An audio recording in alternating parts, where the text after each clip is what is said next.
अस्सलाम वालेकुम नाजरीन, आप देख रहे हैं JN न्यूज़ और मैं हूं आपकी होस्ट रुबीना चौधरी। सबसे पहले नजर डालते हैं आज की अहम खबरों पर। शेखुपुरा इस्तेकाम पाकिस्तान पार्टी के मरकजी जनरल सेक्रेटरी साबिक सूबाई वजीर मियाँ खालिद महमूद ने कहा कि हुकूमत माशी मसाइल को हल करने समेत बीनुल अक़वामी सतह पर मुल्क के वक़ार बुलंद कर रही है।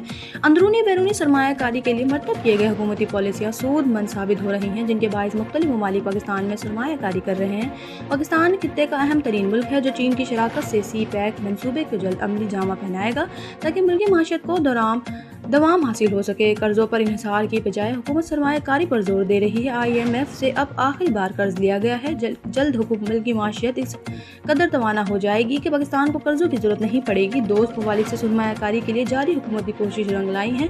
हुकूमत तरक्की खुशहाली के विजन को अमली जामा पहना रही है और मुल्क को मुस्तहकम पर अमन बनाकर दम लिया जाएगा। किसी भी मुल्क की तरक्की के लिए अमन इस्तेकाम और पॉलिसी का तसलसल जारी है। तमाम सियासी जमातों को मज़बूत सोच के आगे बढ़ना हो चाहिए। पाकिस्तान सब के लिए बराबर है। तरक्की याफ्ता कौमों की तारीख जदोजहद से इबारत है। नशीबो फरेज आते हैं जिनमें नबर्द आज़मा होने वाली कौमें ही सरखुरू होती हैं और जो कौमें मुल्क के मफाद को तरजीह नहीं देती वो हमेशा दायरों में ही घूमती रहती हैं और इन्हें कभी खुशहाली नसीब नहीं होती।